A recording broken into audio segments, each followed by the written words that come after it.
touché.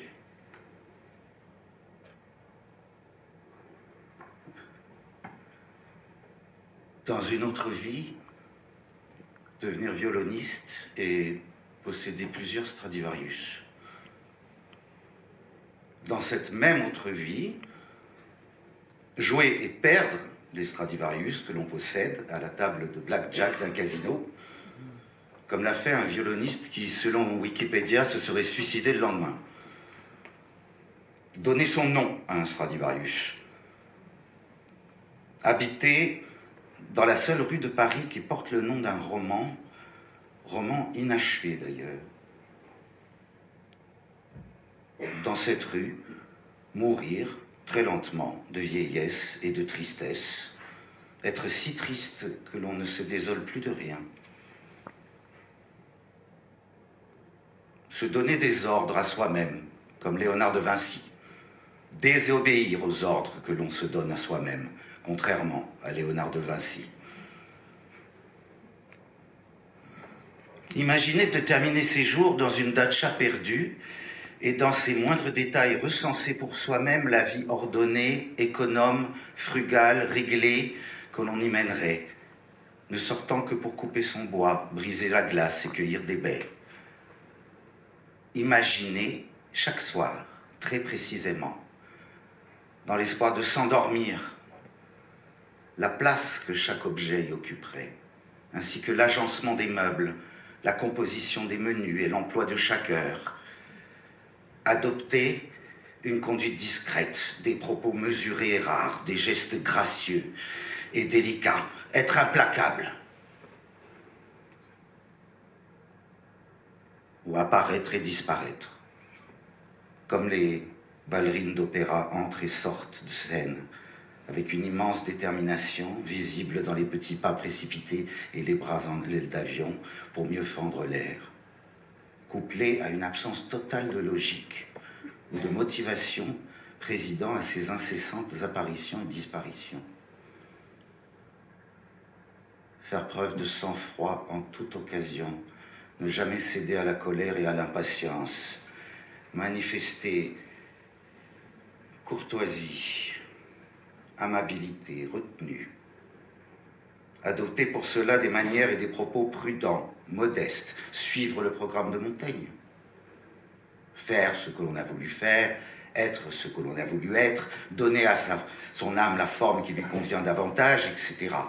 Être exemplaire, être ordinaire. Changer du tout au tout, ne plus être soi-même, devenir ce que l'on rêve d'être.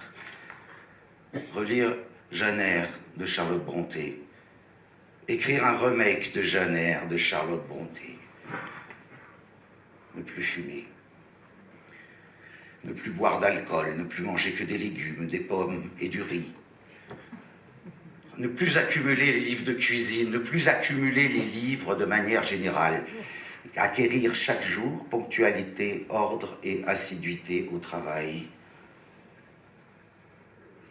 Consacrer enfin chaque jour moins de temps à la lecture qu'à l'écriture.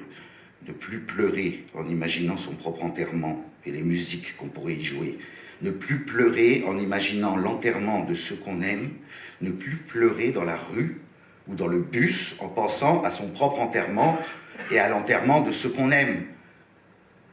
Ne plus entrer dans les églises uniquement pour y allumer des cierges et se bercer de pitié pour soi-même et de complaisance à l'égard de son malheur. Ne plus être fétichiste, conservateur maniaque de son musée privé. Améliorer son anglais et reprendre l'étude de l'allemand. Ne plus prétendre que l'on sait un peu de grec.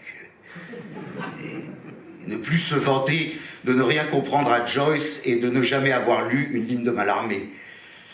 Se mettre au travail sans ambition et sans culpabilité. Écouter de la musique. Non, mais ne pas se dissoudre dans l'écoute de la musique. S'inspirer de tous et de personne. Ne plus s'obliger à faire la conversation avec les chauffeurs de taxi. abandonner toutes ses manies, se défaire de ses superstitions, ne jamais s'inspirer de Baudelaire, Hercule sans emploi qui étonne tout le monde, faute de s'étonner lui-même. Ne plus trouver de prétexte à sa vanité. Et renoncer au projet d'une vie ressemblant à une biographie, sachant qu'il est trop tard et que cela n'aurait d'ailleurs aucun intérêt. Ne plus se mesurer à chaque personnage dont on lit la biographie, se tenir à son programme, à ses résolutions et à ses désirs. Accomplir chaque jour sa to-do list de la veille et renoncer à l'espoir de n'éprouver ni remords ni regrets. S'habituer et se débrouiller avec soi-même, se délivrer du joug de l'opinion, préférer les erreurs qui sont le fruit de l'impulsion, de l'imprudence, de la candeur, à celles qui naissent de la prudence, de l'astuce, du calcul et de l'intelligence. Ne plus se bercer de l'espoir, en dépit de Proust, que là où la vie emmure, l'intelligence trouve une issue. Adopter le point de vue de Pasteur et penser commettre un vol si on passe une journée sans travailler. Chercher à savoir, comme Descartes, s'il y a des animaux dans la Lune, quels sont le mécanisme des avalanches et la structure des flocons de neige. Se méfier de ceux qui prétendent ne vous vouloir que du bien. Rechercher l'intelligence du secret plutôt que celle de la clarté, sans très bien comprendre ce que cela signifie. Être guidé dans tout ce que l'on entreprend par la maxime de Bismarck. En politique comme ailleurs, il faut suivre le droit chemin, car on est assuré de n'y rencontrer personne. Comprendre enfin pour soi-même à quoi l'on doit définitivement tordre le cou. Selon Artaud, repousser toutes les idées de soumission. Selon Deleuze, devenir un ermite, une ombre, un voyageur, un locataire de pension meublée. Selon Goethe, accueillir en soi ce qui est le plus opposé à sa nature, s'éloigner de soi-même. Selon Baudelaire, haïr tout domicile. Accepter d'être affecté au point de modifier sa capacité à être affecté. Parvenir à faire le tri entre les désirs naturels et les désirs vains. Ne pas toujours imaginer le pire. Se délivrer du deuil et oublier son enfance. Ne plus répéter chaque matin « je n'aurai pas le temps aujourd'hui et donc je le ferai demain ». Ne plus haïr les vacances. Parvenir à réserver des trains, des avions. Cesser de penser que chaque rendez-vous dissimule un piège, un danger, le risque de le manquer ou d'être déçu. Bref, ne plus tolérer ses névroses. Se souvenir à chaque instant, sans crainte du paradoxe, que Nietzsche affirmait la nécessité de l'oubli.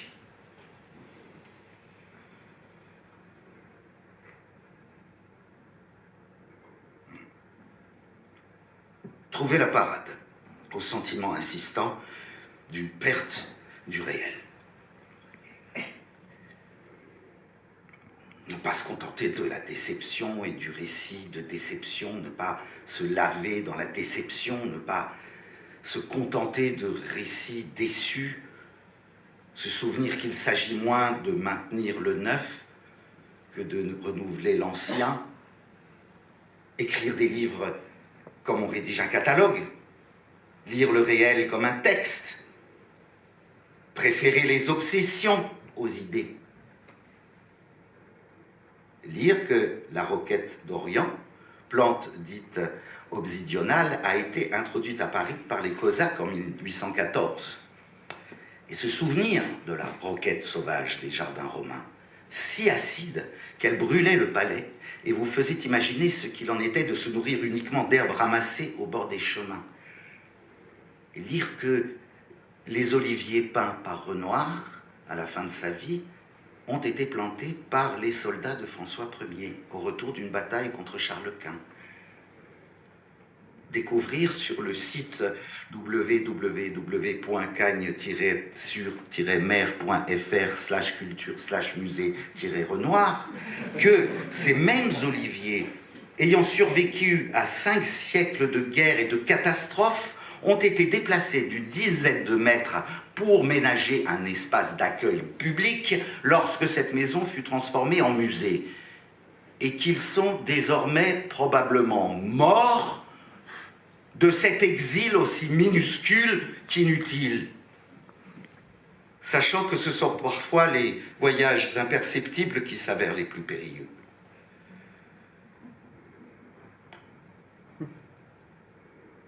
Parcourir les résumés de livres suggérés par Amazon, exemplaires d'occasion, état acceptable avec suivi de colis, livres qui pourraient être livrés le jour suivant dans le point relais le plus proche, ou une semaine plus tard si livrés à domicile.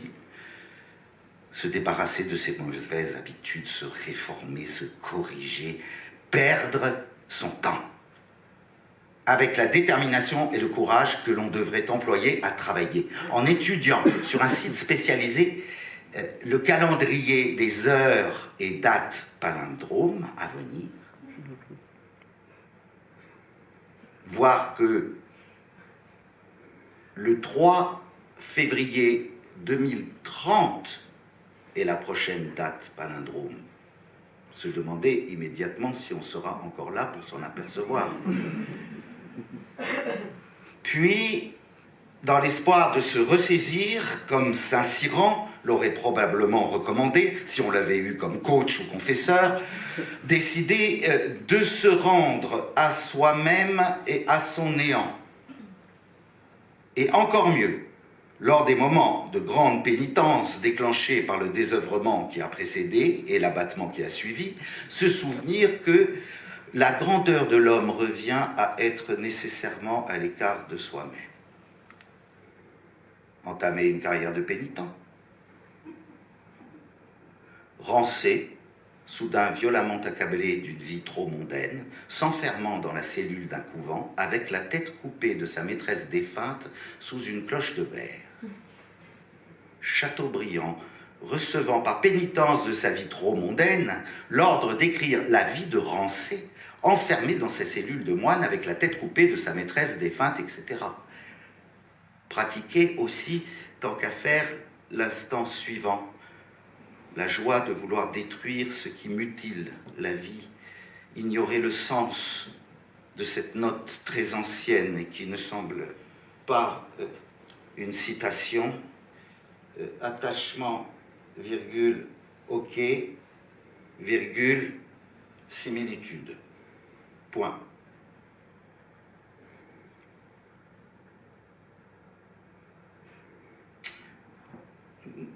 Ne plus s'étonner de ce que les bus que l'on croise parlent et prétendent « je roule propre ». Ne pas s'étonner davantage de ce que des chiens, dans ces mêmes rues où circulent des autobus disposés à l'examen de conscience, parlent eux aussi et confessent « je fais où on me dit ».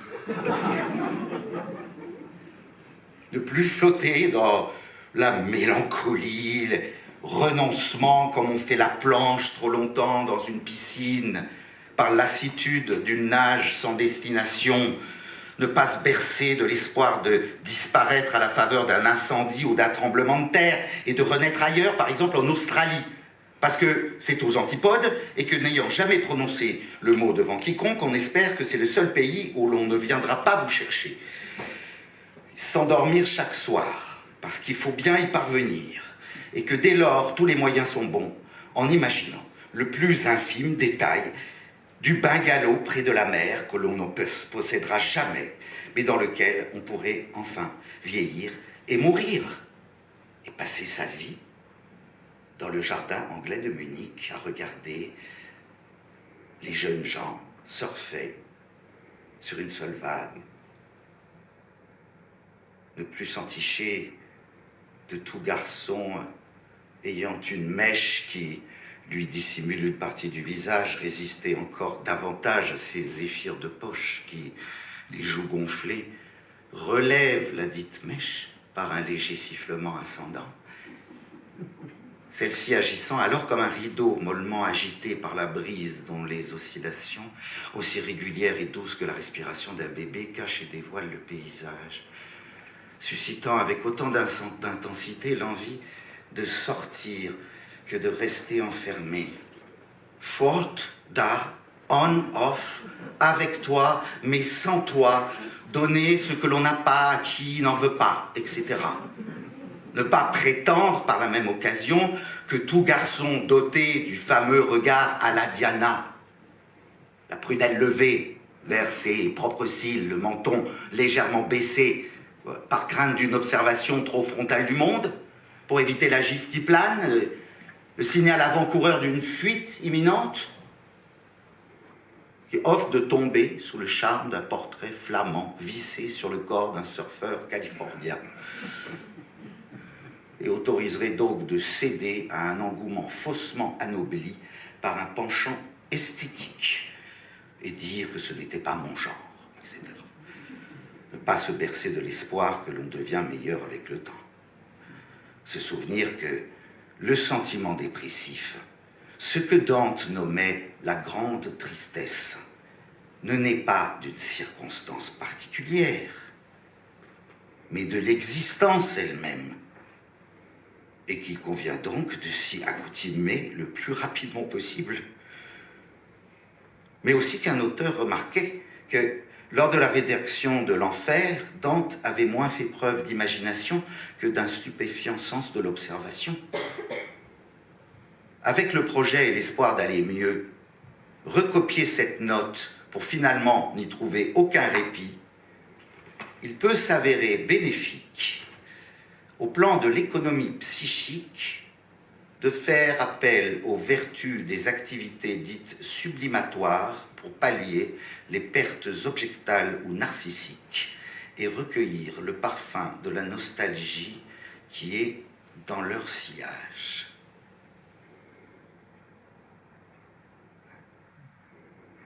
Juger défaitiste, inutile et fausse cette affirmation. Le langage, cela veut dire que je peux parler de cette montre, même si elle n'est pas là. Et je dirais que le langage, c'est même l'absence de cette montre. Vivre dans le langage veut dire vivre dans un monde où les objets sont forcément manquants. Se demander en quoi le langage est l'absence d'une montre.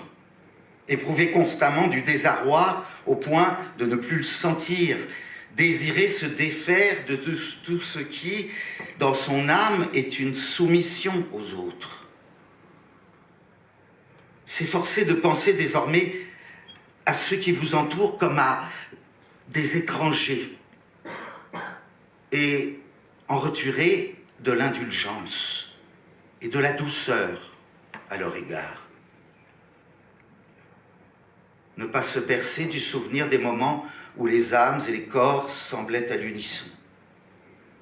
Essayez de penser comme le chauffeur de taxi cambodgien parlait. Omettre les articles et les prépositions et s'en tenir aux verbes, s'autoriser à de très rares occasions quelques substantifs et adjectifs. Faire l'inventaire de ce qui fait défaut. Faire aussi l'inventaire quotidien de ses erreurs et manquements et ne pas se décourager lorsqu'on en retrouve une liste quasi identique des années plus tard en parcourant les anciens carnets. Écoutez très attentivement ce petit garçon qui, assis sur un banc du square, essaie de déterminer dans une grande solitude, tant la question laisse indifférente la femme qui l'accompagne, si nager dans une piscine permet d'affirmer que l'on sait vraiment nager, et si seule la nage en pleine mer autoriserait de l'affirmer.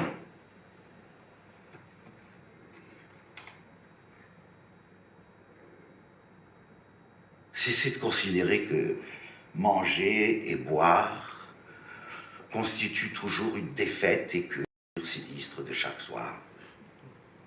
Ne pas accorder trop d'importance et de temps à la vie domestique. Distinguer les petites solitudes des plus profondes solitudes. Lister ses défauts pour les combattre. L'impétuosité, le désordre, la paresse, l'orgueil, la futilité et la vanité. Veillez à ne pas aimer ces défauts. Consacrer ses insomnies à développer des politiques et stratégies à la fois prudentes et efficaces, puis se montrer incapable de les mettre en pratique. Affirmer le refus d'être dominé et tout autant le refus de dominer.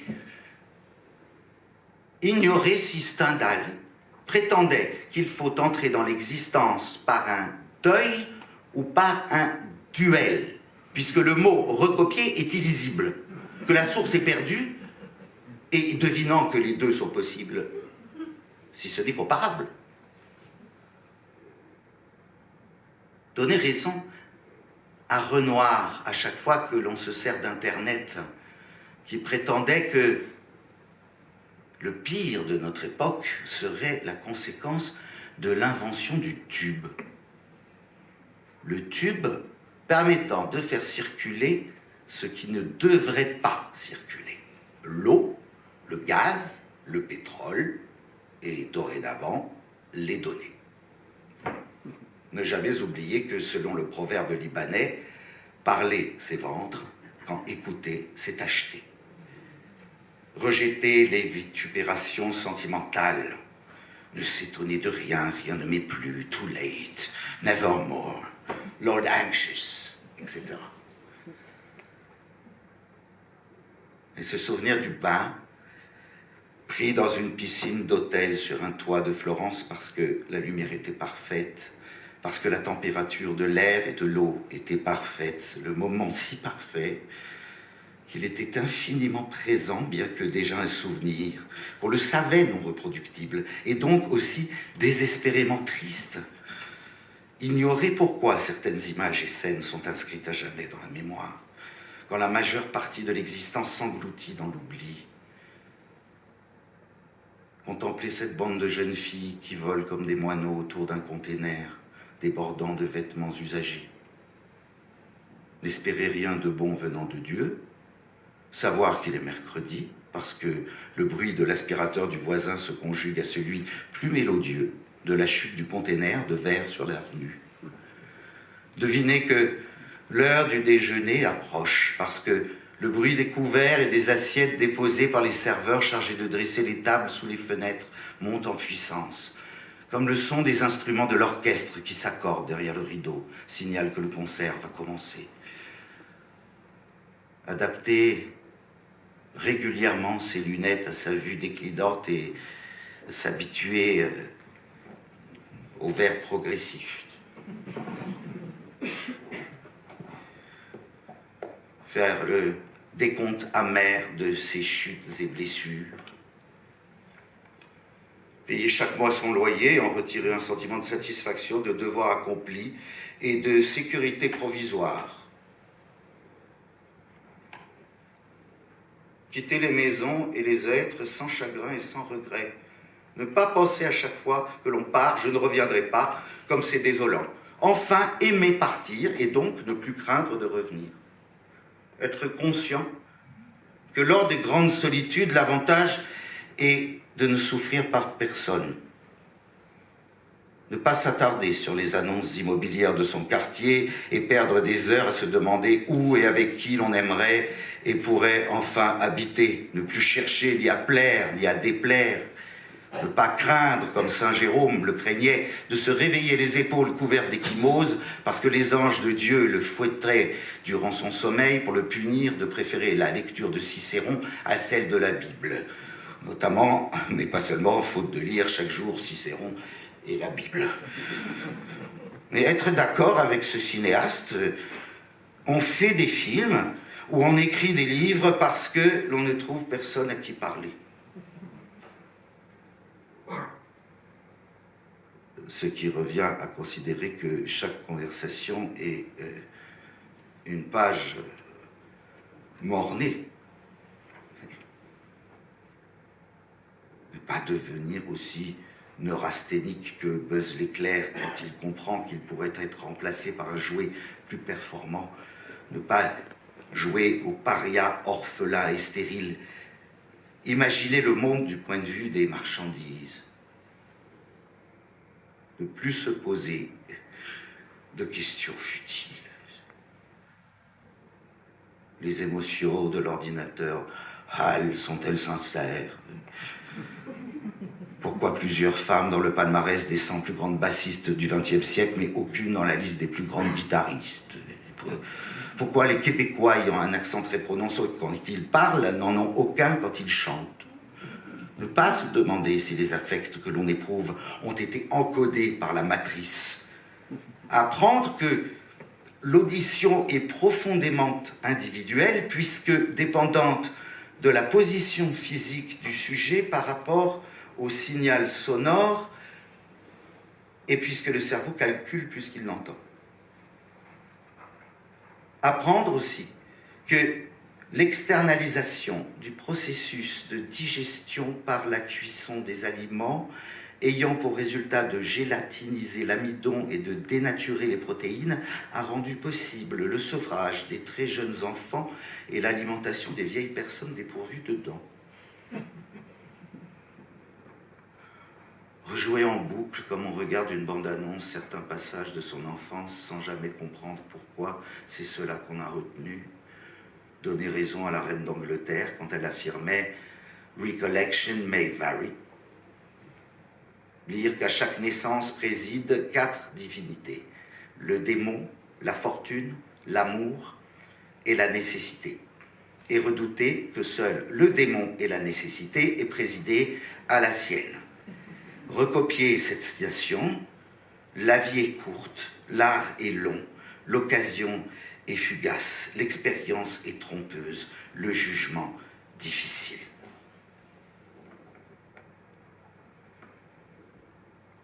Réfréner le flux incontrôlable des images extérieures. Croire Sade quand il dit « L'homme est sujet à 2 faiblesses qui tiennent à son existence.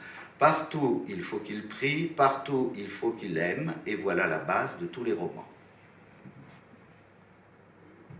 Faire un nouvel inventaire, tenant compte des circonstances actuelles, aussi bien personnelles que collectives, des projets et désirs légitimes, renonciations et détachements nécessaires, malentendus et maladresses ayant entraîné brouilles et vexations, regrets et remords, inutiles, vœux pieux, impasses et projets avortés qu'il est préférable d'oublier. Prendre conscience et tenir compte du fait que toute forme permanente de pouvoir est conservatrice, même quand elle se veut révolutionnaire, parce qu'elle ne peut veiller qu'à la stabilité des conditions lui permettant de continuer à faire des choses selon ses priorités. S'attacher à dégager le flux de vie dans sa plus grande immédiateté. Ne pas ignorer que le monde ne peut plus être l'objet d'une expérience immédiate, mais est devenu le produit d'un long déchiffrement progressif et incertain, les signes réclamant d'autres signes pour être décryptés. Se condamner à être en retard par rapport à ce qui vous arrive.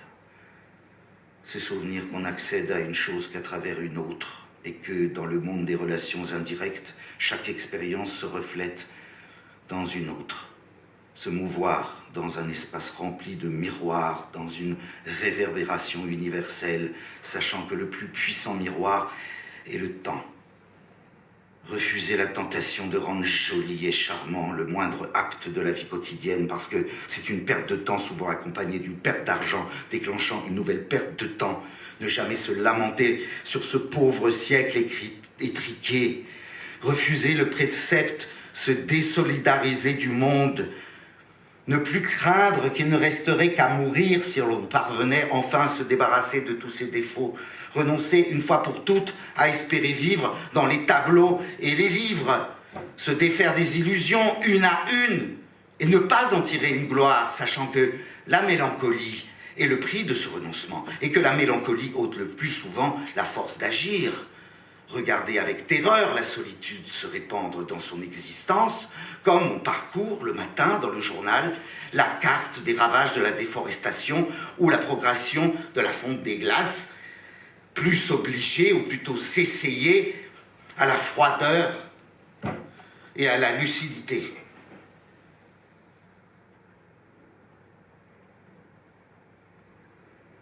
Échafauder lors des insomnies des plans de lutte et de préservation. Un éventail de mesures raisonnables qui seront suivies très partiellement. Politique et plan quinquennal de soi-même.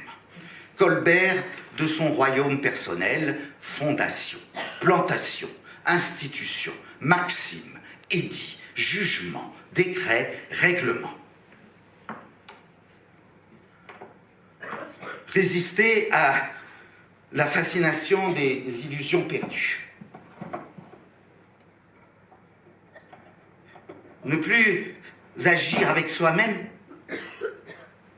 comme cette petite fille assise sur le tapis, soliloque et sadique, jouant avec sa poupée qu'elle tord et détord, habille et déshabille, coiffe et décoiffe. Ne plus fumer et ne plus boire. Ritournelle, again, and again, matin et soir et matin.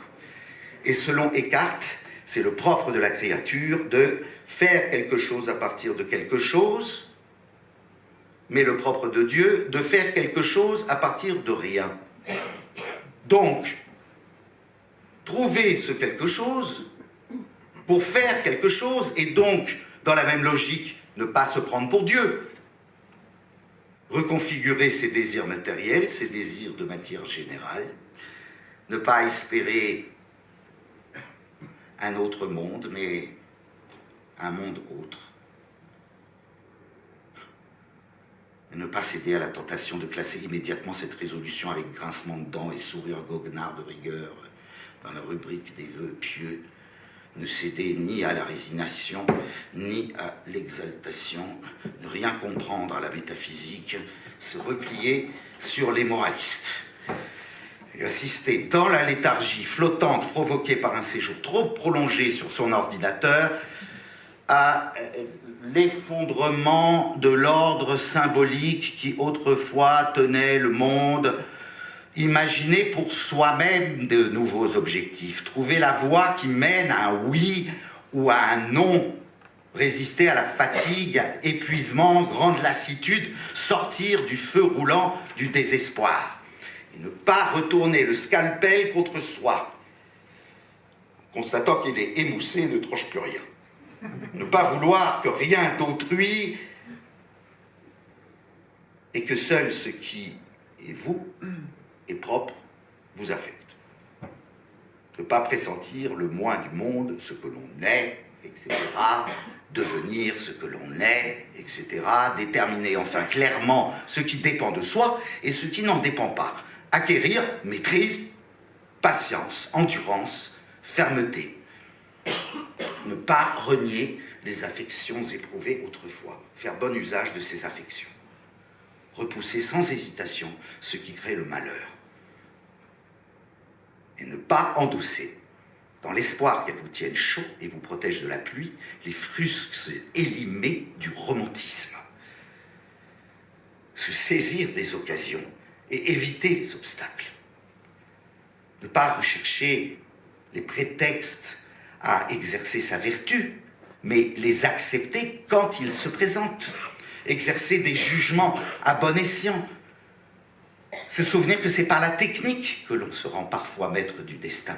Chercher son âme non musicale pour écrire et vivre, tuer le musicien en soi selon Kafka. Faire disparaître à jamais la parole. Écrire comme on code un programme. Lire les pages des livres nonchalamment, comme les très bons skieurs qui dévalent les pistes de débutants, le corps détendu, les bâtons tenus dans une seule main à l'horizontale, pour montrer combien ces aides destinées au commun des mortels leur sont superflues, et dessiner lentement de petits virages purement décoratifs. Se contenter de lire, et parvenir même à lire si rapidement que les mots sont enfin dépourvus de matière sonore ou visuelle. Agir sans détachement et sans cynisme. Prévoir de déterminer à chaque fois que l'on souffre si cette souffrance provient d'une affection véritable ou est le résultat d'une erreur de jugement à laquelle on a trop facilement consenti. Éviter les jugements erronés. Ou plutôt, être capable de déceler chaque jugement erroné et avec sagesse lui refuser son assentiment. Constatez donc que la morale est, pour l'essentiel, affaire d'adaptation prudente et avisée aux circonstances. Résister à la tentation de fumer, à la tentation de cirer les meubles, d'envoyer des messages sentimentaux, de lire des articles sur la famille royale, etc. Ne plus avoir peur de rien. Puisque la peur ne tue pas le danger, qu'il est vain de pleurer sur le lait versé, qu'il vaut mieux faire envie que pitié, que nous aurons bien assez tôt l'éternité pour nous reposer dans notre cercueil et que, d'après certains connaisseurs, même les paranoïaques ont de vrais ennemis. Écrire les choses telles qu'elles se sont vraiment passées. Wie es eigentlich gewesen, ou wie es wirklich war. Comment cela s'est passé en fait. Comme cela a été vraiment. Se sentir aussi inutile et futile que la tortue incrustée de pierreries possédée par des saintes. Tortue chargée dans sa promenade d'animer les motifs d'un tapis persan. Sembler, comme cette même tortue, se mouvoir dans un présent glissant. In einer gleitenden Gegenwart. Se souvenir que Mozart devait, à la cour de Weimar, jouer du violon chaque soir en costume turc pour accompagner les repas, ce qui revient à imaginer Mozart en pianiste de bar. Réfléchir à la devise d'une cocotte célèbre. La fortune ne vient pas en dormant seule. Imaginez les fléaux susceptibles d'aggraver la pauvreté et le sommeil solitaire. La lucidité, le désespoir, la maladie.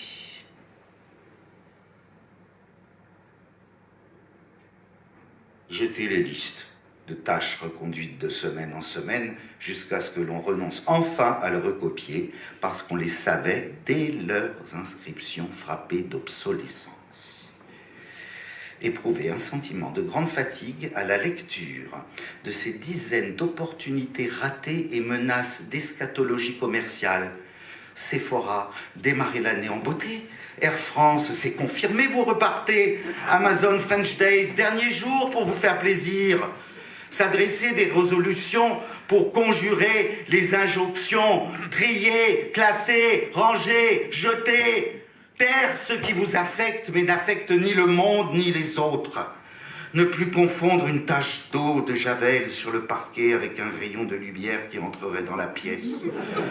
Ne plus penser que la trace d'un rayon de soleil entrant par la fenêtre pourrait être une éclaboussure d'eau de javel ayant imprimé une trace blanche sur le parquet. Constater, en s'efforçant d'éviter l'amertume, que la jeunesse enfuie, l'été n'est plus la saison du plaisir. Dans la foulée, répéter pour s'auto-immuniser par surenchère nostalgique, les plaisirs de la jeunesse reproduits par la mémoire sont des ruines vues au flambeau. Remarquez lorsqu'on se réveille trop tôt que la procession matinale des camions poubelles et des voiturettes de nettoyage relevant autant de l'esthétique des Playmobil que de celle des chars d'assaut, demeure toujours un peu inquiétante, en dépit de sa familiarité. Mettre en doute l'hypothèse émise par Wikipédia que la convergence chronologique des dernières peintures nuageuses de Turner, des propos pessimistes de Schopenhauer et de l'invention du personnage de Frankenstein serait due à l'éruption du volcan Tambora sur une île indonésienne en 1815 ?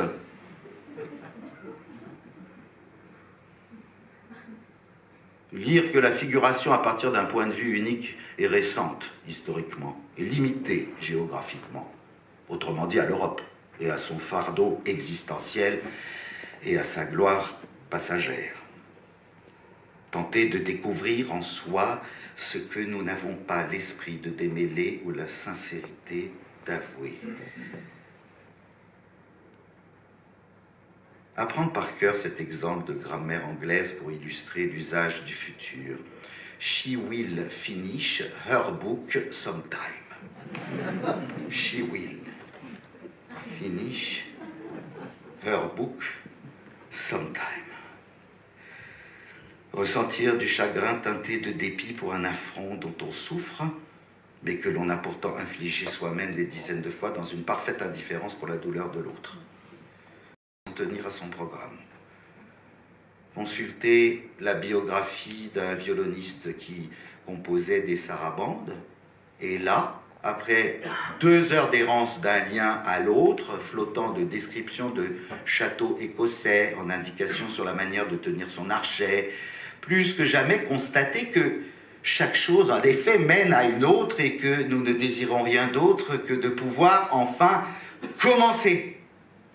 All we want is something to start with. Se demander, après avoir vu les 50 épisodes d'une série mettant en scène le quotidien des habitants d'une petite ville de l'Arkansas, la vie de quel personnage? Alors, la cuisinière résiliente du meilleur restaurant de la ville, l'entraîneur idéaliste et sexy de l'équipe de football du collège, un des adolescents du même collège dont la seule obligation scolaire consiste apparemment à ouvrir et fermer son casier. Vivre, on pourrait et voudrait vivre la vie, si le choix était possible, et passer en revue les avantages et les inconvénients de chacune de ces existences. Parvenir enfin à s'endormir avec la pensée consolante qu'aucune ne paraît, après examen détaillé de toutes ses composantes, plus ou moins misérable que la sienne.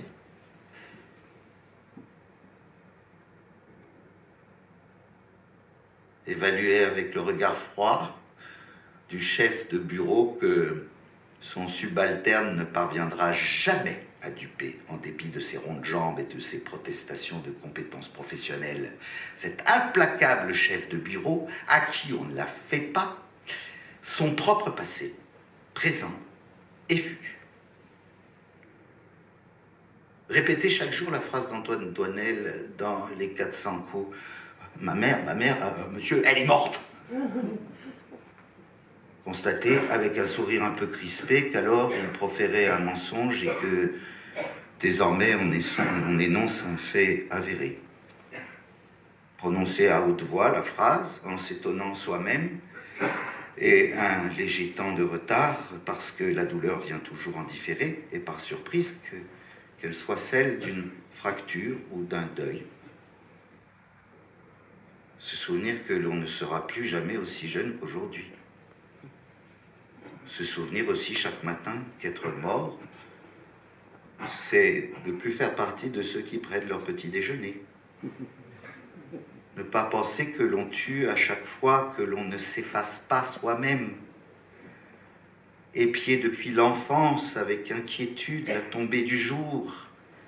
Pressentir que bébé dans son berceau, la rencontre purement fortuite d'absence de mère ou de son substitut, du bruit sinistre d'un grincement de chaise ou d'un volet qui claque, d'une mauvaise odeur de cuisine, d'une sensation de faim ou d'une douleur de dents en même temps qu'un assombrissement de la lumière, a imprimé une trace douloureuse que rien ne peut guérir en raison même de sa configuration aussi fortuite qu'indélébile.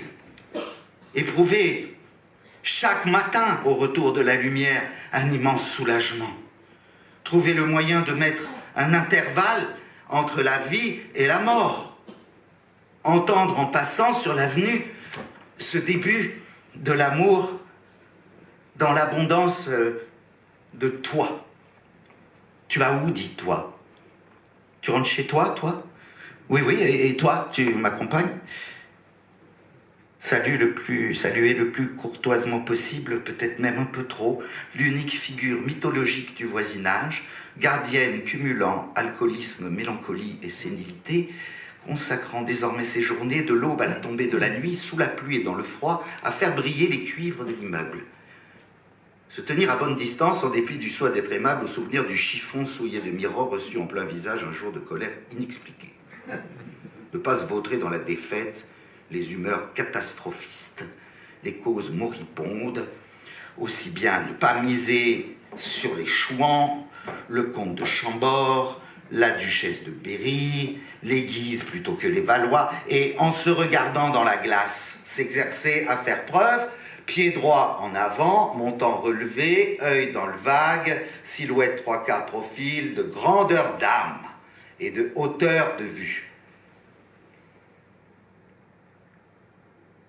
Constatez que les secondes, les minutes, les mois et les années servent aussi bien à mesurer la durée de la cuisson d'un œuf qu'à dater la naissance et la disparition des étoiles ou faire des prévisions sur la disparition de l'univers tout entier. Être conscient que la perception d'un passé, d'un présent et d'un avenir n'a rien de naturel. S'attrister de ce que Lancôme, le BHV et Air France soient les premiers, presque les seuls d'ailleurs, à fêter votre anniversaire. Lire qu'être moderne, c'est faire partie d'un univers où tout ce qui avait solidité est parti en fumée. Observer en entomologiste de soi-même, avec la plus grande attention, quelle est la différence entre fumer et ne pas fumer. Entre jour avec cigarette et jour sans cigarette. Dans l'espoir que percevant ce qui réunit et ce qui distingue le sans du avec, il sera enfin possible de se débarrasser, sans souffrir, de cette épuisante manie. Mais craindre que la différence et la ressemblance étant à la fois infime et infinie, oscillant brutalement entre le tout et le rien, il y aura si peu à discerner que la manie persistera. On se souvenir de documentaires regardés à la télévision durant l'enfance, avec la vague idée qu'ils énonçaient simultanément un mensonge et une vérité, quand, par un accéléré des images, ils montraient des fleurs qui s'ouvraient et se fanaient en quelques secondes et vous faisaient redouter dès l'enfance que votre vie suivrait le même chemin.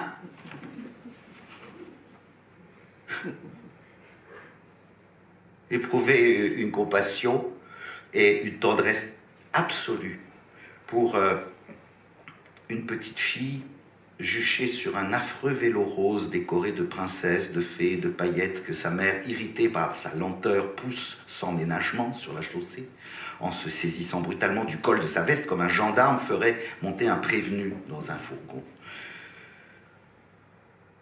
Et repousser l'agacement ressenti l'instant d'après parce que la petite fille gémit, mêlant dans sa plainte bave, morve, larmes, et lui en vouloir de ne pas avoir su, par une expression plus fière, plus enflammée de son chagrin, prolonger cet amour et cette communauté d'âmes apparue entre elle et vous. Stopper le défilement des images internes pour que le chagrin conserve sa taille de haricot, l'empêcher de se déployer à l'intérieur de soi avant la prolifération et l'invasion définitive. Enrayer la crise dès qu'elle se profile, jeter dans l'urgence des pelletées d'indifférence, avorter sans état d'âme cet embryon de désespoir, refuser de laisser advenir la moindre discorde. Imprimer à la conversation, pour la durée de la course, avec le chauffeur de taxi bavard, taxe urbaine supplémentaire, un déroulement aussi prévisible et convenu que le programme imposé d'une épreuve de patinage artistique. S'appliquer à ne pas trébucher sur les figures les plus acrobatiques et se féliciter, en refermant la portière, d'avoir accompli un sans faute. Se souvenir de ce père de famille américain éternel étranger parmi les siens, qui, avec la régularité d'un coucou suisse, flattait le flanc du chien de la maison en répétant 2 fois « You're a good boy, that's my boy. You're a good boy, that's my boy. » Grâce à quoi les occupants de la maison savaient alors que 10 minutes venaient de s'écouler, que les œufs étaient cuits, ou qu'il était temps de retirer la pizza du four. Sonner la retraite au plus vite, abandonner le terrain à la première sensation de déception, succession de malentendus, apparition des différents P de Tilsit, bataille de Borodino, rencontre au camp du Drap d'Or, rejoindre au plus vite le wagon plombé dans la forêt de Rotonde. Convoquer l'état-major, imaginer un mouvement tournant de la cavalerie, tentative de franchir la Bérésina avant la débâcle, discerner la supplique de l'ordre donné, ignorer le partage des plaisirs et des joies et déplorer de savoir uniquement désormais partager les douleurs et les chagrins, dépérir de spleen en cas de nature lymphatique, se tirer une balle dans la cervelle si on est de nature nerveuse, et envier Balzac qui disait écrire à la lueur de 2 vérités éternelles. Ne pas s'insurger contre la prétendue philosophie de la digestion et du fumier. S'ennuyer au point que l'on étudie très soigneusement les dépliants publicitaires de restaurants de sushi et de cuisine indienne déposés dans les boîtes de lettres. Perdre par désœuvrement plus d'une vingtaine de minutes à songer lesquels on souhaiterait commander. Ne jamais oublier que la question est de savoir comment passer son temps. Avoir à l'esprit que les lignes de démarcation entre passé, présent et avenir se modifient constamment parce que les sujets pour qui tel événement était passé, présent ou futur se transforment eux-mêmes ou sont remplacés par d'autres. Observez que la plus ancienne permanence que l'on constate en soi est la manière de déformer ses brosses à dents, quelle que soit la marque, la taille, la qualité des poils. Une déformation si particulière et si constante qu'elle permettrait de déceler votre passage sur une scène de crime aussi bien qu'une trace d'ADN. Mettre en doute ce constat fait que l'on puisse vraiment modifier la surface ou le fond de sa personne. Ce qui reviendrait, pour commencer, à ne plus craindre la tombée de la nuit et n'a plus détester le magret de canard. Les propos les plus traduits de Chateaubriand seraient « Mieux vaut régner en enfer que servir au paradis ». Les plus cités dans les jeux vidéo et au cinéma, « Long et difficile est le chemin qui de l'enfer conduit à la lumière ». Éprouver le sentiment fugitif lorsqu'on emprunte en voiture l'escarpement de la rue du Sénégal à Belleville, de faire une balade en montagne. En particulier quand à un piéton ayant coupé votre élan, il est indispensable de procéder à un redémarrage en côte qui débute toujours par une reculade. Détester et maudire ceux qui, lorsque vous avouez vos manies superstitieuses, vous répondent « Ah non, moi jamais. Bon, il paraît que ça porte malheur. » Vouloir déclarer soudain à tous ses proches, sous l'effet de l'alcool, combien, mais absolument, mais on les aime. Pouvoir dire avec une parfaite sincérité à moi dans la vie, mais je suis pas triste du tout, mais je suis même quelqu'un de très joyeux. Devenir renard ou lion ou même loup selon les circonstances, autrement dit savoir changer de nature selon Machiavel, ne pas penser et sentir au-dessus de ses forces, ne plus mordre, faute de dents, trouver la souveraineté de celui qui a surmonté la perte de tout règne, passer de l'épuisement au désarmement, être plus guelfe que gibelin, ne pas devenir un soldat de salon, agir contre le temps, donc sur le temps, danser à l'arrière-garde de l'avant-garde, etc. Savoir exploiter la victoire qui, selon Ardent du Pic, coûte plus cher aux vainqueurs qu'aux vaincus.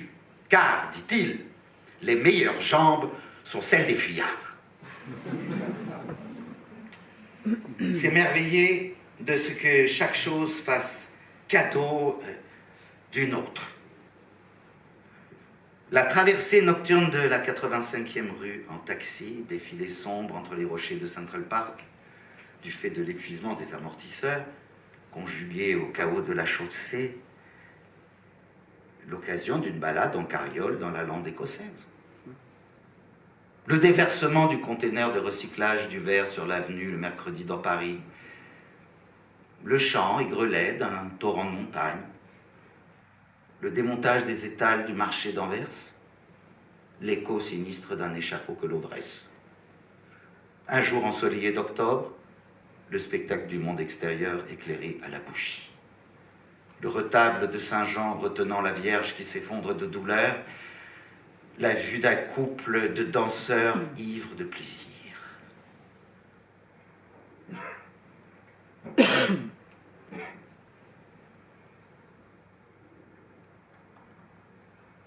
Se souvenir que le paradis est étymologiquement un jardin clos et qu'il est donc de bonne politique de privilégier les séjours dans les jardins entourés de murs. Constatez qu'en dépit de l'effondrement, nombre de choses demeurent apparemment inchangées. Remarquez que les vendeurs de cigarettes de contrebande du Carrefour Barbès prononcent dans leur litanie commerciale destinée à appâter les clients Marlboro, signifiant involontairement par cette déformation verbale ou inconsciente trace de sincérité, que les cigarettes en question ne sont pas tout à fait les mêmes que les Marlboro officiels, mais laissant aussi espérer que cette imitation, comme le sosie de Belmondo dont parle le personnage d'un film de stage, serait finalement bien mieux que l'original. Hésitez sur les dernières paroles parmi les plus connues que l'on pourrait prononcer. Je me regrette déjà. En avant, par-delà les tombeaux. Je m'en vais ou je m'en vas, car l'un et l'autre se disent ou se dit. La farce est finie, tirez le rideau. Ne pas oublier quand on pleure un mort que Marie-Madeleine a pris le Christ pour un jardinier. Raison pour laquelle, dans les tableaux représentant la scène, le Christ, bien qu'à moitié nu, s'appuie sur une pelle ou une bêche. Et donc avoir à l'esprit que, même si les morts revenaient, il supplierait très probablement de ne pas les approcher. Répétez, ne me touche pas. No li m'intengere. Don't touch me. Se déprendre. Laisser partir, sans pourtant devenir indifférent. Se prévenir de ces épreuves infligées à soi-même. Se demander sans pouvoir répondre si, dans les livres, le singulier vaut toujours mieux que le pluriel. Regretter d'avoir plus d'inclination et de talent pour déconseiller et désapprouver que pour conseiller et admettre. S'interroger dans un élan partiellement déclenché par un abus dentalgique sur les moyens de devenir philosophe, artiste ou saint. Faire la biographie de son âme et non celle de son caractère ou de son cerveau. Créer en soi un être susceptible de promettre, sachant qu'il faut se rendre capable de répondre de soi comme avenir. Comprendre que derrière le rideau, il n'y a rien à voir. Créer de l'histoire avec les détritus mêmes de l'histoire. Moins maintenir le pseudo neuf que renouveler l'ancien. Faire apparaître l'imitation comme imitation et ainsi se débarrasser de ce qui est répété. Marcher en arrière et pourtant aller de l'avant. Noter ce que l'on écrit. Corinne, que j'ai observé et coudre, mais la musique que j'ai entendue jouer. Et donc que l'on n'accorde pas le participe passé lorsque l'action est subie. Mais toujours hésiter quand il s'agit d'appliquer la règle, sachant que la difficulté consiste à décider si une action est subie ou ne l'est pas.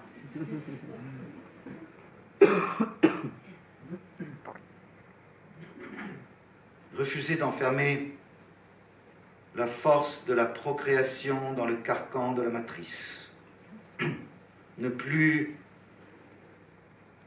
humer ces odeurs de boudoir maternel, créer un nouvel organe en nous. Ne plus vouloir le monde et la parenthèse du monde. Se dérober à la faute comme à l'obéissance. Rechercher l'intelligence du présent, lever l'illusion descriptive, transformer la panoplie du sens commun. Se souvenir que l'écriture a servi durant fort longtemps à faire de la comptabilité et des recensements. Autrement dit, que l'écriture est ce qui permet de compter, d'écrire et de ne pas oublier. Traverser les genres, expulser les uns et déplacer les autres. En finir avec le privilège exorbitant du discursif. Résoudre ce résidu qui fournit un prétexte à notre vanité. Se déprendre d'un moi qui n'a pas de place entre le nous et le rien. Apprendre ce qui nous est propre comme ce qui nous est étranger. Surmonter le dégoût. Accueillir ce qui est opposé à sa nature. Ne pas manquer le grain du réel.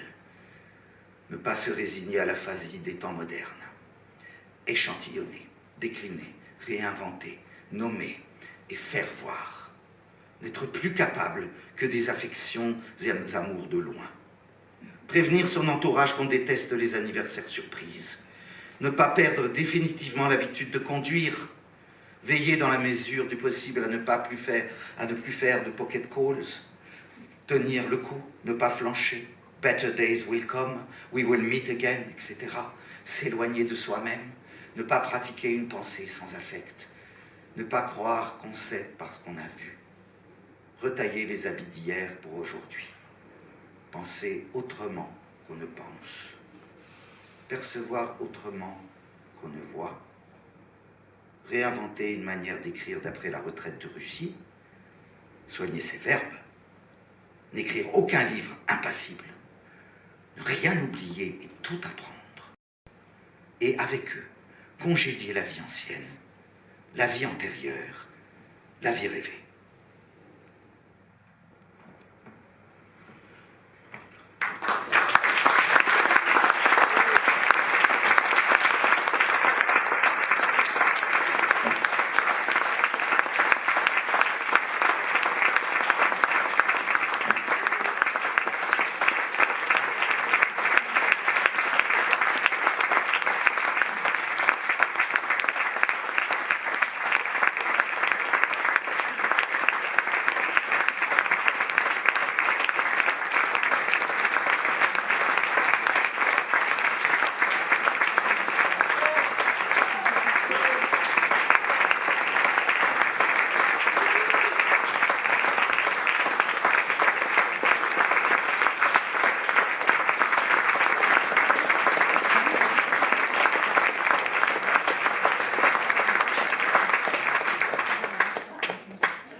Ça marche. Merci évidemment à Mathieu, un immense merci à Mathieu Amalric pour cette formidable lecture. Merci à vous toutes et tous pour avoir bravé les difficultés de transport et être là avec nous ce soir. Merci évidemment à Pascal Monnier. Je voulais commencer par raconter, pour que vous le sachiez, un petit peu les circonstances de qui nous réunissent tous les trois ce soir, parce que ça parle du livre en fait. Il se trouve que je reçois Touché par la poste, et à peine je le touche, je l'ouvre, je lis la première page, je suis complètement ébloui en tant que critique. Je me dis voilà des phrases qui tiennent chacune toute seule sur la page, l'ensemble consiste parfaitement. C'est un livre qu'on peut évidemment relire Et là, la lecture, évidemment, de Mathieu Amalric me prouve en tout cas, même si je connais bien le livre, qu'on peut l'entendre encore 1000 fois de façon différente. C'est un livre où il y a toute une philosophie pour tous les jours, et en même temps un remède au sérieux à la fois. Et donc je me dis, il faut absolument que j'écrive sur ce texte. Je fais très vite un article pour Libération, et à peine j'ai envoyé l'article que je reçois un message de Mathieu Amalric qui me dit: bonjour monsieur, je suis tombé amoureux d'un livre que vous connaissez peut-être pas, qui s'appelle Touché de Pascal Monnier, et alors je vais le lire et il faudrait quelqu'un pour faire l'entretien. Et donc c'était très amusant, évidemment, que cette épiphanie soit arrivée au même moment, et qu'il y ait deux personnes comme ça qui tombent amoureux d'un même livre et décident de faire cette soirée. Donc on n'est pas réunis du tout par hasard. Alors, d'abord, oui, pour ne pas oublier, il y aura une signature et une brève rencontre avec Pascal Monnier à la librairie qui est en face de la Maison de la Poésie tout à l'heure, dans 30 minutes environ. Alors, la première question, Pascal Monnier, qu'on se pose peut-être, puisqu'on connaît 3 livres de vous chez POL, et bon, il y en a d'autres, il y a des articles dans Vacarme, vous avez des traductions de John Ashbery aussi. Non, c'est lui qui m'a traduit. Et bon, alors vous avez travaillé en tout cas, vous avez travaillé en tout cas en binôme d'une certaine façon. Est-ce qu'on peut replacer Touché dans votre œuvre, finalement, de dire par rapport à Bayard, par rapport à Aviso, qui sont vos précédents volumes chez POL, un peu comment ce livre se présente, comment vous l'avez accueilli? Ça ne s'arrange pas, les affaires Bayard, Aviso, Touché. Puisqu'il y a beaucoup d'écart entre ces livres, Bayard 1995, Aviso 2004, et puis chez d'autres éditeurs. J'avais cru remarquer aussi. Je le dis pour ceux qui ne le savent pas. Oui, j'ai fait des très petits livres pendant très longtemps. Replacer... Non, mais oui, Bayard, c'était le premier livre qui a été publié par Paul Tchaikovsky-Laurence il y a fort longtemps. Mais c'était un livre qui était déjà travaillé par l'histoire et par le temps qui passe, et qui était une sorte d'adieu à la poésie. Un adieu précoce de ma part. Oui. Oui, et voilà. Et puis... non, je sais pas répondre à cette question. Touché, c'est donc... La question était un petit peu sur votre rapport à la référence et à la littérature. D'une certaine façon, Bayard, c'est un texte qui est inspiré du Chevalier Bayard, donc de littérature mais qui est médiévale. Inspiré surtout du livre Le Loyal Serviteur, qui était le premier livre qui est apparu, qui a été écrit sur Bayard. Je ne vais pas faire un exposé sur Bayard, ça pourrait être un peu long là. Et qui... En fait, Bayard, c'est un des personnages historiques, parce qu'il a quand même vraiment existé, qui a été le plus... Je crois que c'est quasiment avec Jeanne d'Arc, ce qui a suscité le plus de livres, d'opéras, d'opérettes, de bandes dessinées, de tout. Et donc, voilà, mais c'était un personnage qui a existé, dont j'avais fait une espèce de figure dans une tapisserie, et à qui j'avais essayé de donner vie à travers 4 saisons. Comme il y a souvent des 4 saisons de tapisserie. Mais oui, c'était déjà un livre qui reprenait non seulement un personnage ancien, mais un mode ancien qui est celui de l'épopée, et de choses comme ça. Alors c'est peut-être à ça qu'on peut en venir sur votre écriture, ce référent ou se moquant aussi à la fois de genres, utilisant des genres anciens. Je sais pas si c'est de la moquerie, je crois pas. Enfin, se démarquant, en tout cas, ouais. Ayant une forme d'affection ironique, peut-être, si on peut dire, je vous laisserai nous dire ça plus précisément. Ici, on va retrouver, peut-être, il y a beaucoup de noms qui sont cités, qu'on connaît, il y en a d'autres qu'on connaît moins, Saint-Cyran, Rancé, qui ne sont pas inconnus non plus, Maître Écart, mais qui renvoient à une philosophie un peu médiévale, ou bien à ce qu'on appelle des exercices spirituels, puisque tous ces infinitifs visent, entre autres, à vous donner ou à donner des prescriptions qui sont aussi, comme on l'a entendu, défaites, puisque bien sûr on fait comme Léonard de Vinci, on se donne des ordres et contrairement à Léonard de Vinci on ne les applique pas. Ouais. Est-ce que c'est un modèle pour écrire ce livre que vous aviez en tête finalement, cet exercice spirituel un petit peu de flagellation ou de remise en ordre, en forme, je ne sais pas, la litanie, il y a quelque chose dans le... Flagellation, j'espère pas quand même. Exercice spirituel, oui, mais en fait, moi je suis historienne au départ. Et je pensais pas... Je voudrais écrire des livres d'histoire, mais je suis pas... Enfin, c'est compliqué d'écrire des livres d'histoire, donc j'écris des livres de presque histoire. Et exercice spirituel, oui, parce que effectivement, je suis plutôt historienne, j'étais plutôt 17e-iste, et j'ai pas mal travaillé sur les jansénistes et Pascal et tout ça. Et voilà. Et puis évidemment, il y a tous les livres qu'on connaît, genre Marc Aurèle, genre, on va dire. Et qui sont, oui, toute la tradition stoïcienne, qui d'ailleurs est reprise au XVIIe. Mais ce n'est pas, voilà, c'est pas en pensant... Il n'y a pas d'ironie là-dedans. Non, mais c'est pas en pensant à ce modèle-là, en tout cas, que vous avez... non, j'ai pas pensé, je me suis pas dit, je vais faire... c'est pas référencé. Salut Marc Aurèle. moins que Bayard, peut-être, par rapport au... Oui, non, bien sûr. Non, l'idée, c'était... Enfin, il n'y avait pas d'idée, d'ailleurs. C'était simplement que... J'ai commencé, effectivement, j'ai trouvé ça dans... Enfin, c'est très simple, hein, dans les carnets de Léonard de Vinci. Il ne cesse de se donner des ordres et de se donner des consignes, et des consignes assez triviales et assez simples. Il faut qu'il fasse ses bagages, il ne faut pas qu'il oublie ça. Et puis au milieu des choses extrêmement prosaïques et simples, il y a... évidemment comprendre, enfin c'est un peu du genre comprendre le fonctionnement parce qu'il était très obsédé par les fleuves et les débordements, ce qui était une question importante à l'époque apparemment en Florence, mais aussi enfin c'est pas tout à fait ça, mais c'est presque faire la Joconde, quoi. C'est-à-dire c'est des listes improbables. Et donc je sais pas, j'ai retrouvé ce que chacun d'entre nous fait très couramment. C'est de ne cesser de se parler à soi-même et de ne cesser de s'adresser, non pas des injonctions, mais des prières, des souhaits. C'est pas des ordres. L'infinitif, c'est pas la forme d'un ordre. Je l'ai déjà dit et j'y tiens. Alors, on peut le redire quand même, effectivement.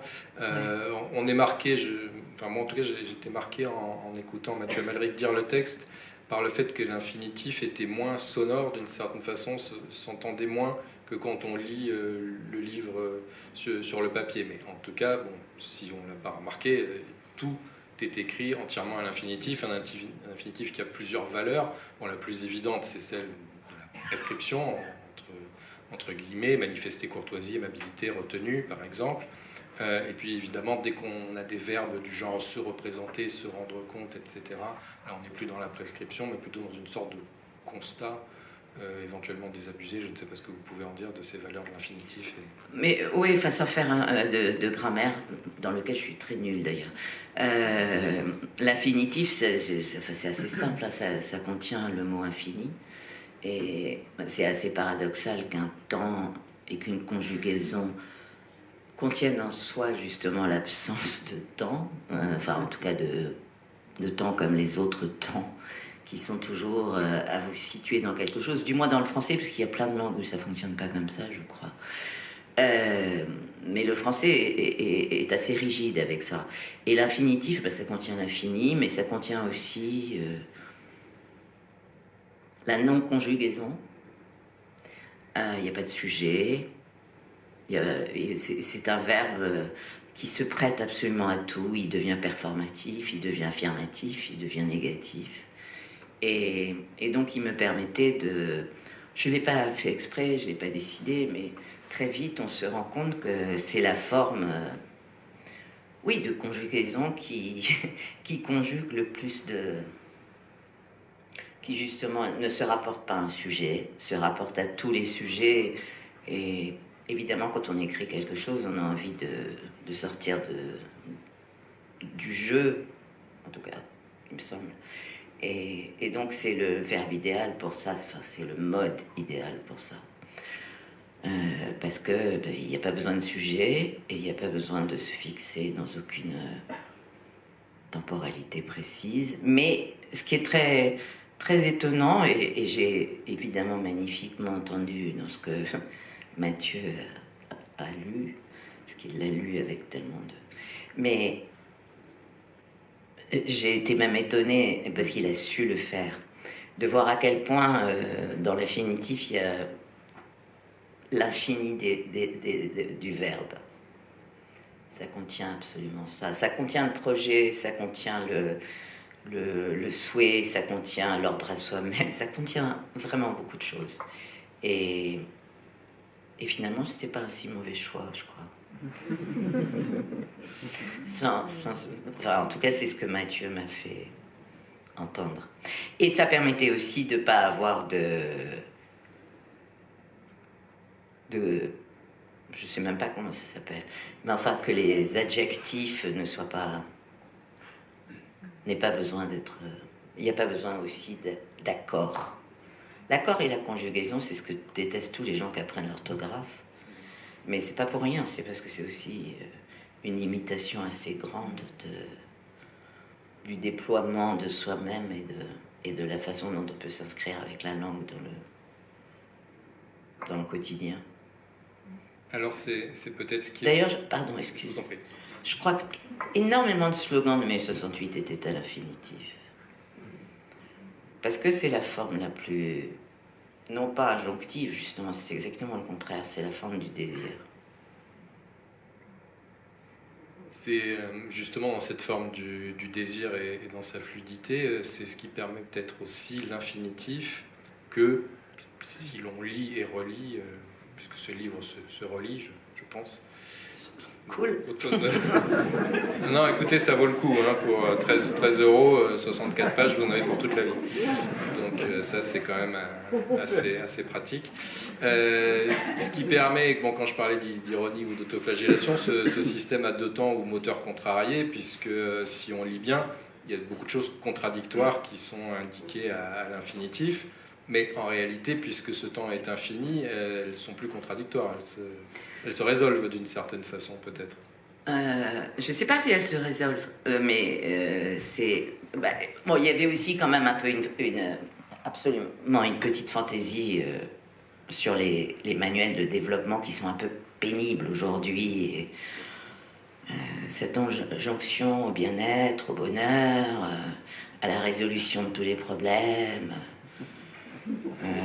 tout se répare, we need to talk, et en 2 secondes tout va aller mieux.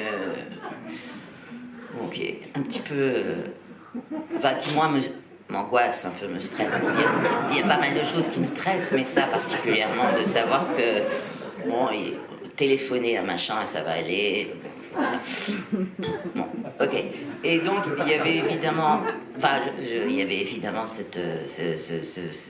cette chose-là, parce que je me suis rendu compte moi-même, c'est un livre de rééducation, puisque bon, blablabla, je m'étais cassé pas mal de choses, et donc j'étais en rééducation de manière générale,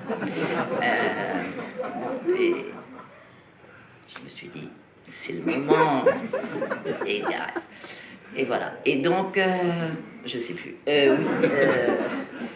Sur les contradictions. Mais bien évidemment, c'est justement ça, ce que nous savons tous, c'est que c'est pas si facile que ça. Et au-delà de ça, qu'est-ce qu'il en est de l'inscription profonde? Enfin, parce que tout le monde croit toujours qu'il y a des origines, et c'est ça qui est un peu gênant. Non, c'est pas le trauma, dire ah ouais, il est éclairci, tout va bien. Non, c'est ce que j'essaie maladroitement peut-être de dire, c'est que les choses sont tellement illisibles, fortuites, que se changer soi-même est sans doute la chose que nous désirons tous le plus, parce qu'on a tous envie d'être mieux que nous sommes, enfin en tout cas moi. Mais que c'est c'est une aventure extrêmement difficile. Et une aventure, si on en juge par les rires de la salle pendant la lecture, qui est quand même parfois comique, enfin drôle. Il y a un moment, je ne me rappelais pas, j'entends Mathieu Amalric dire entomologiste de soi-même. Ouais. C'est qu'effectivement, pour se déprendre de l'entomologie de soi-même, on est obligé d'être entomologiste de soi-même. Et ça, c'est une des vix comica du livre. C'est-à-dire qu'en effet, la personne, enfin, il n'y a pas de personne qui parle, mais disons, cette narration essaie à la fois de s'observer et de se déprendre de sa propre observation en permanence. Oui, c'est peut-être le côté un peu janséniste, qu'effectivement, on est supposé un petit peu se débarrasser de soi-même. Et puis, bon, à un certain âge, c'est plutôt une bonne affaire de se débarrasser de soi-même. Mais,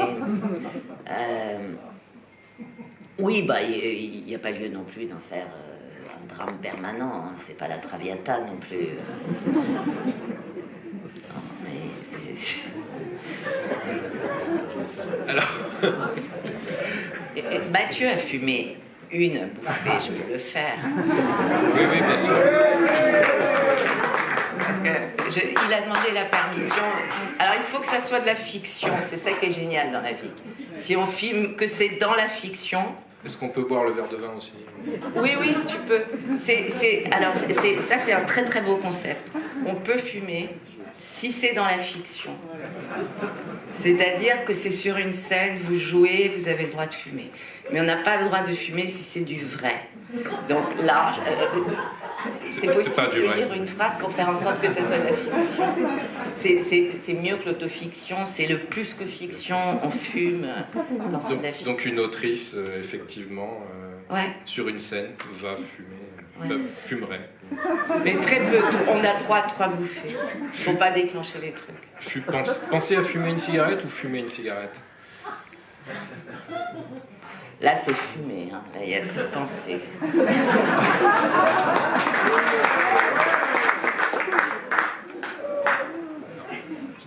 Merci, Mathieu. J'espère qu'il n'a pas le Covid, Mathieu. Non, il n'y a pas le Covid.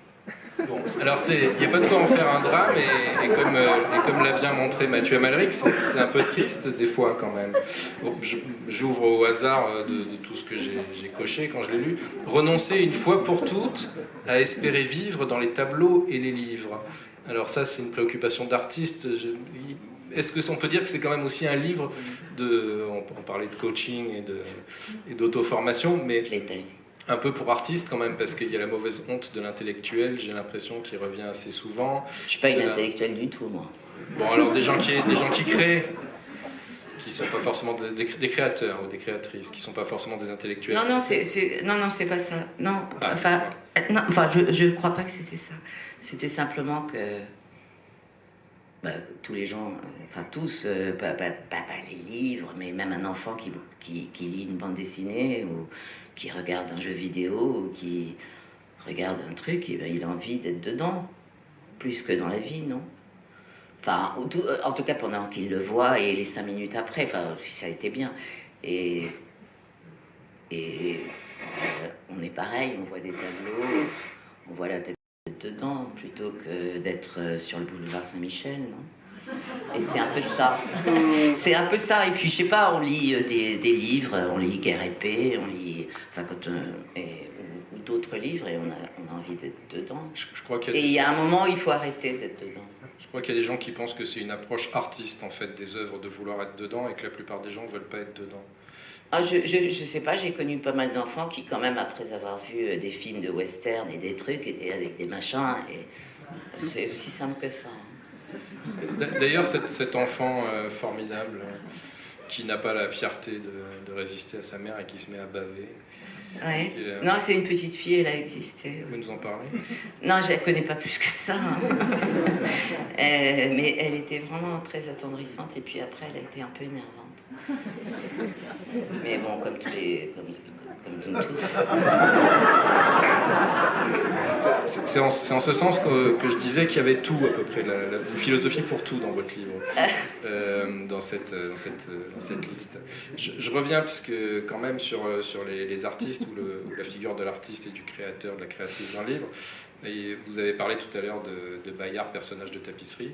Là, ça revient avec la tortue de Des-Esseintes et si j'ai bien entendu, bien mais compris. c'est vrai, hein, dans le livre, c'est un peu une métaphore de l'artiste, c'est-à-dire vous vivez, l'artiste peut se vivre comme une espèce de tortue décorative qui anime un tapis persan. Oui, c'est vrai que parfois je pense que c'est comme ça qu'on se ressent les choses. Oui, mais c'est aussi quand même... Enfin, c'est un mauvais livre déjà, mais... Celui de Huysmans. Ouais, un peu, non. Mais, enfin, c'est très, très beaucoup là-dedans. Mais oui, ben, on s'est sentis toujours tous un peu... Enfin, il n'y a pas que les artistes qui se sentent inutiles. Aujourd'hui, je crois qu'il y a pas mal de gens qui en ont marre de se sentir inutiles. Et même, ils ont protesté.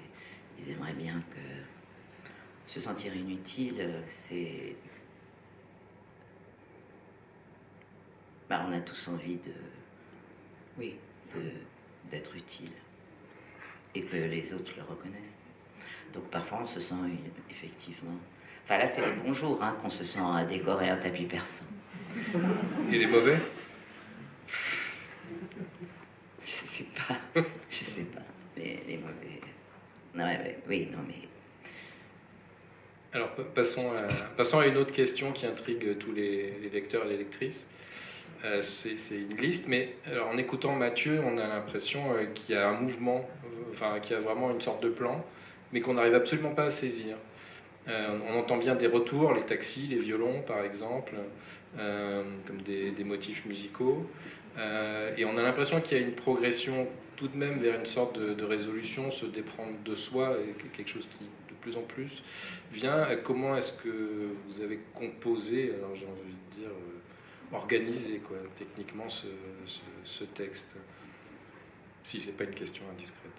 Oh non, il n'y a rien d'indiscret. C'est simplement, enfin j'espère que... Parce que c'est drôle parce qu'il y a quelqu'un qui m'a écrit et qui m'a dit finalement tu as eu raison, alors que c'est pas du tout moi, c'est Anthony, je crois, de la maison d'édition qui l'a fait comme ça, Anthony Delbecq. Il n'y a pas de ligne qui sépare les fragments. Et en fait, et c'est pas des fragments. Et j'y avais pas pensé. Et la plupart du temps, les livres de maximes, d'aphorismes, de machins, de choses, il y a des lignes qui séparent. Et justement, ça fait en sorte d'isoler à chaque fois la chose et de la rendre un petit peu, alors pour le coup, le mot que j'aime pas, j'aime bien l'infinitif, mais de la rendre soi-disant définitive, comme si elle était déjà là pour être extraite de l'ensemble et comme si elle était déjà là pour être citée ou quelque chose comme ça. Et là, d'une certaine manière, ça a créé un flux. Et c'est simplement, ça commence de manière un peu futile et un peu... l'ennui, le désœuvrement, qui a été aussi, soyons honnêtes, le mien. J'ai pas la grosse révélation du siècle. Hein, j'ai eu des fractures, j'ai été 2 mois au lit, et tout ça.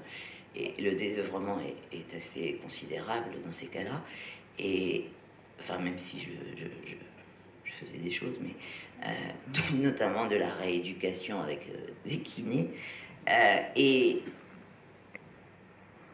en fait, c'est quand même de faire en sorte que le temps passe, parce que c'est quand même une des questions...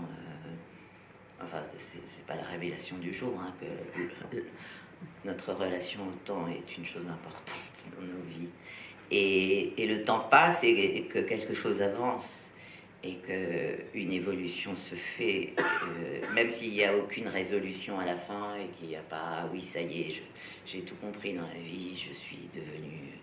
N'empêche qu'il y a quelque chose, j'espère en tout cas, qui fait qu'on est enfin capable, comme c'est dit, de congédier la vie ancienne. C'était ça le but. Donc c'est filmé, monté, quoi. Oui, j'espère que c'est monté, oui. Oui, j'espère qu'il se passe quelque chose. Il n'y a pas eu un montage ultérieur très important Si, enfin... oui, enfin, j'ai quand même un peu regardé comment ça marchait. Mais c'était ça l'idée, c'était qu'il se passe quelque chose quand même qui est... Paradoxalement, dans un texte à l'infinitif, un début, non pas un début, une fin, mais il y a l'idée d'un mouvement, d'un geste, ce qui n'est pas tout à fait pareil. Encore une fois, c'est d'essayer de ne pas être dans la temporalité, mais d'être... Qu'est-ce qui se passe quand on agit, quand on est dans le geste?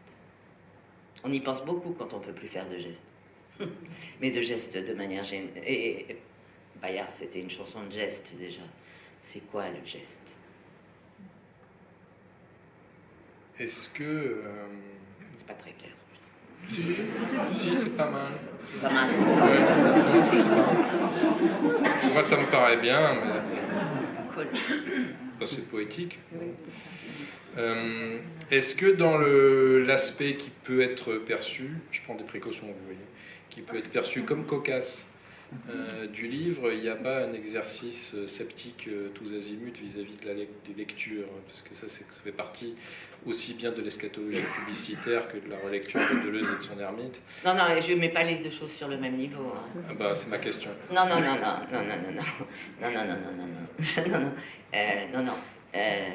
je ne prends pas les messages du BF. Et Deleuze, vraiment pas. Malheureusement, je lis beaucoup plus les annonces du BHV que Deleuze. Tout simplement parce que j'en suis un peu assaillie, comme tout le monde, dans ma boîte aux lettres. Mais je ne mets pas du tout ça. Il n'y a aucun... comment dire, j'espère que c'est un peu drôle et ironique, mais en tout cas, il n'y a pas de... C'est plutôt du scepticisme, il me semblait. C'est-à-dire, vous reconsidérez des choses connues en disant « Ah oui, c'est vrai ». Tout d'un coup, ça revit, ça réenclenche l'écriture. Parce que moi, je ne pense pas que j'écris toute seule, et heureusement d'ailleurs. Déjà que je fais des très petits livres, s'il n'y avait pas l'aide des copains, je ferais carrément ça. Mais je respecte totalement ces textes. Je ne crois pas qu'il y ait une seule citation ironique, même pas celle de Bismarck et même pas celle d'une cocotte. Non, mais... La citation, pour moi, c'est pas du tout ironique. C'est vraiment... vu sous un jour neuf, comme si vous la redécouvriez, enfin, comme si la voix qui parle redécouvrait à chaque fois ce texte connu et se disait « Ah oui, mais là, il y a une idée que, tout en connaissant la citation, etc., j'avais pas vu, ou en tout cas réussi à faire entendre quelque chose. » Ouais, mais c'est comme Malboro. C'est-à-dire, c'est l'imitation, la répétition, et n'est pas mieux, mais elle est une célébration de ce qui a déjà été fait. Et elle est une façon, enfin, de répéter les choses, les citer. C'est ce qu'on fait tous. Moi, je le dis peut-être... je le fais beaucoup, mais bon, mais c'est plutôt, alors, tout simplement un hommage, parfois. Puis je trouve que Ardent Dupic a raison, hein, les jambes des fuyards sont les meilleures. Enfin, il y a plein de citations que je trouve absolument justes. Mais c'est plutôt un hommage, c'est plutôt une répétition pour que les choses, c'est renouveler l'ancien, c'est ça, c'est ne cesser de refonder les choses et de les rendre vivantes. Et il y a même des citations qui ne sont pas citées, mais qui sont celles d'amis et d'entourage. Anne Portugal, je crois, s'est reconnue dans une. Qui est là. Oui, qui est là.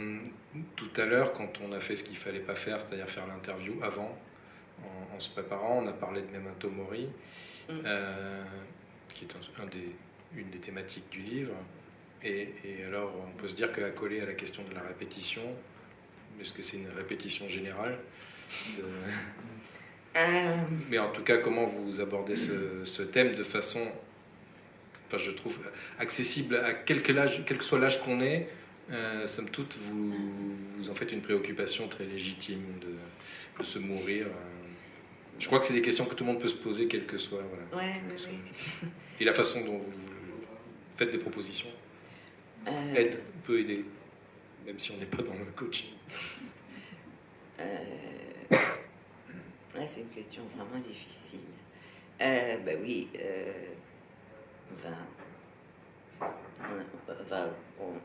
Vous avez parlé d'action tout à l'heure, finalement, et c'est un peu c'est la même du chose livre, que les citations. On a tous, on va tous mourir, mais on a aussi tous des deuils et on doit se souvenir quand même. C'est comme les citations, on doit leur rendre hommage, on doit se souvenir. Enfin, on doit. Le mot devoir est idiot.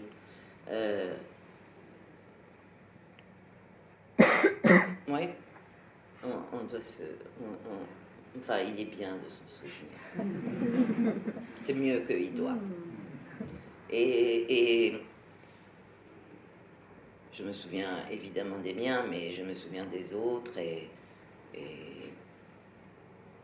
chacun. Oui. Enfin, et en ouvrant la dernière page, je lis « Ne rien oublier et tout apprendre ». Ce qui est le... Oui, ne rien... C'est pas seulement ce c'est quand même... C'est pas un passé, ce souvenir. Non, ne rien oublier, ça n'empêche pas de s'ouvrir à une vie nouvelle et de congédier la vie ancienne. C'est justement quand on parvient à ne rien oublier et à tout apprendre que peut-être on peut congédier la vie ancienne. Enfin... Je sais rien, j'espère. Peut-être que c'est le mot des 30 minutes qui nous sont imparties, de la fin. Indeed, thank you for your time. Voilà, vous pouvez retrouver